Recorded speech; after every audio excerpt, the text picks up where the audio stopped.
Greetings, fellow YouTubers! Whoa, a little shadow on my face there. Oh, that's better. How you doing? Irv Lindsay here. A little bit sad tonight. Got a little bit of empty nest syndrome going.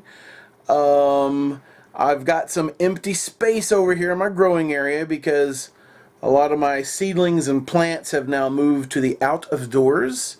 And let me show you what I got going.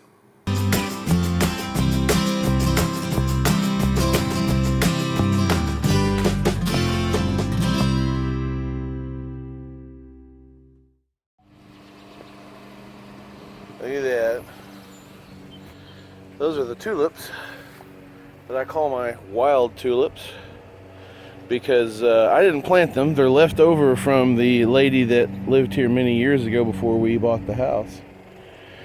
They spring up pretty much every year if we leave them alone. There's a couple more over here, right there and right there.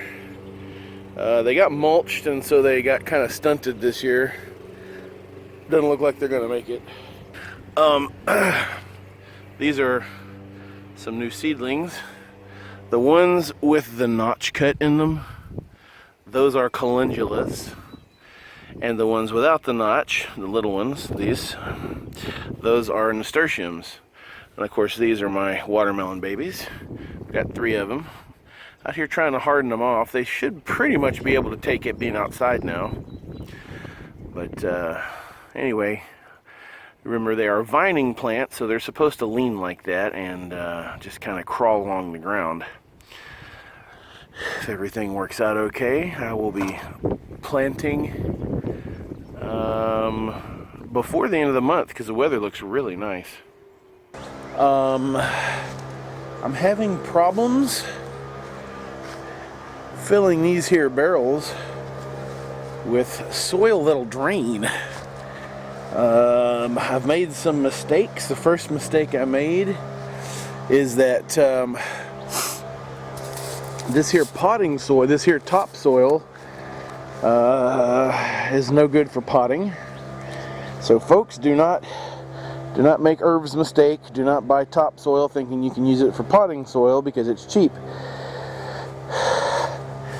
You can see in here it's filled with sand and very small pebbles, and it's great for putting on the ground for a raised bed, no good for pots. So this stuff here drains really well.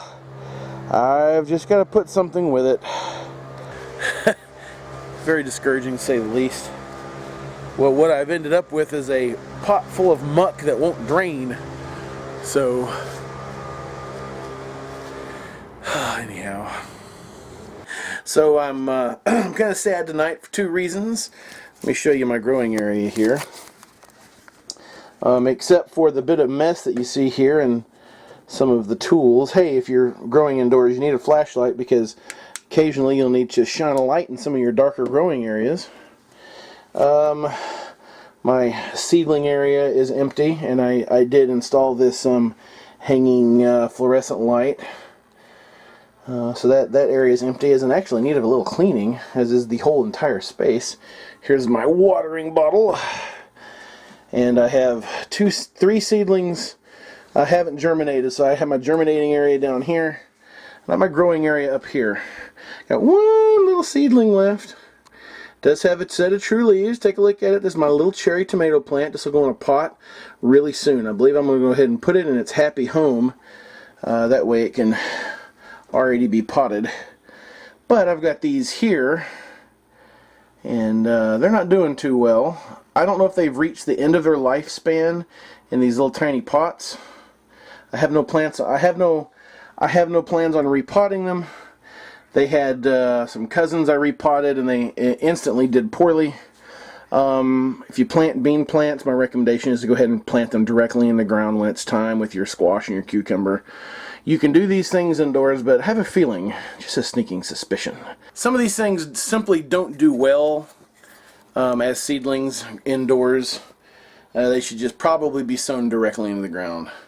Anyway, so I have 2 problems I have to solve. It's mid-month. I think I'm going to make this a mid-month update. Probably going to have to buy some more potting soil for my barrels.